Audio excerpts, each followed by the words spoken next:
Hello guys, welcome back to my new blog. So आज चाहिँ हामी हाम्रो घर बनाएको ठाउँमा आएको छौँ। सो हाम्रो घर चाहिँ हेर्नुहोस्। र आज हामी चाहिँ एकदम यहाँनिर आँपसाप रोप्नुको लागि आएको थियौँ। र हाम्रो चाहिँ यो चाहिँ किचन। हाम्रो यो किचन अहिले चाहिँ भर्खर भन्दा पनि धेरै टाइम भयो, तर पनि यत्रो भइसक्यो अहिले चाहिँ गाइस, होइन। यो चाहिँ हाम्रो किचन रहेको छ। हामी चाहिँ कति 6-7 जना हुन्छौँ मेम्बर। सो घर ओके हुन्छ। र यता चाहिँ हाम्रो दादाको रुम, बस्नुको room. It's very nice.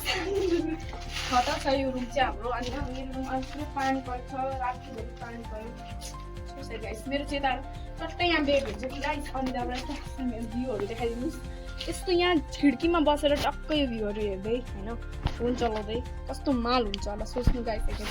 So यता छ हाम्रो टक्कै यता मेरो यहाँनिर टक्क हुन्छ, गोद्रेजहरू हुन्छ, यहाँनिर खाट हुन्छ, सो टेबलहरू, मेरो किताब राख्ने ठाउँ यता हुन्छ भने यता चाहिँ मेरो हाम्रो काका काकीको room.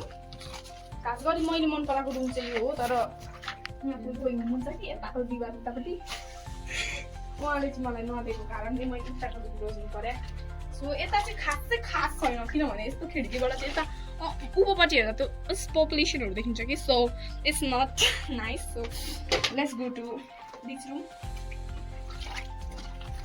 and this is our this room guys, and it's very nice. यहाँ चाहिँ हाम्रो सोफा हुन्छ, अनि त्यहाँबाट यहाँ गोद्रेज हुन्छ टक्कै, काकीको मेकअप सेकअप उता हुन्छ। अनि इम्पोर्टेन्ट कुरा त तपाईँहरूलाई म भन्नै बिर्सेछु, मेरो रुममा आउनुहोस्।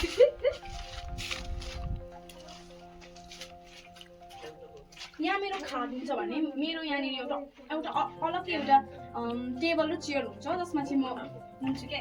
तपाईँहरूलाई म मेरो भिडियो अपलोड गर्दैछु अहिले। सो तपाईँहरूलाई कस्तो राम्रो लाग्छ कमेन्ट गरिदिनु होला। अनि यता रहेको छ हाम्रो टोइलेट बाथरुम। हामीले म्याङ्गो रोपेको पनि देखाएँ। अहिले म पुरै एक्जाम चल्दै थियो, अनि भ्लग बनाउनु खासै पाएको थिइनँ। अनि अहिले चाहिँ म एउटा एकदम राम्रो भिडियो राख्छु।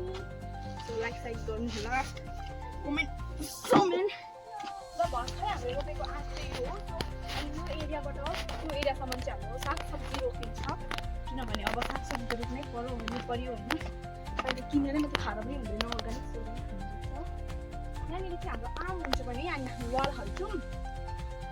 अनि टोइलेट पछाडिबाट यो यहाँनिरबाट वाल हाल्ने हुन्छ, यहाँबाट वाल हालेर हुन्छ। अनि यहाँ वाल हालिसकेपछि यहाँ अलिकति गेप हुन्छ नि, त्यहाँनिर चाहिँ हाम्रो फुलबारी बनिन्छ। मतलब वालको र घरको बिचको त्यो हुन्छ नि गेप, त्यसमा चाहिँ हाम्रो वाल बनिन्छ। वालको बिचमा चाहिँ हाम्रो सानो गार्डन भनौँ न, फुलबारी हुन्छ। अनि त्यो टोइलेट र घरको बिचको जुन एरिया छ नि, सानो, धेरै ठुलो पनि छैन हो, त्यो चाहिँ छोडिदिनु। किन भन्नुहुन्छ भने अब त्यहाँनिर बस्दा पनि त हुँदैन, सबै कुरो रोप्यो भने राम्रो पनि हुँदैन। हाम्रो छौँ। अनि यता छ हाम्रो यतिको राम्रो ठाउँ त नि छैन कि हो, यस्तो राम्रो छ हाम्रो सराउन्डिङहरू होइन गाइस। यता हुन्छ हाम्रो काका सब भद्रा। अनि यो चाहिँ हाम्रो खाजा एकदम बनाइसकेर खतरा बनाउने हो कि। अब यता जाऊँ होइन, यतानिर चाहिँ हाम्रो अघिपट्टिको यहाँ हाम्रो इँटा छ। अनि यो चाहिँ इँटा चाहिँ पुरै बोक्नुपर्छ कि। अस्ति चाहिँ मेरो एक्जाम चल्दै थियो, मैले भ्लग बनाउनु भएको छ। अनि यहाँ हाम्रो काकी केही काम पनि गर्नु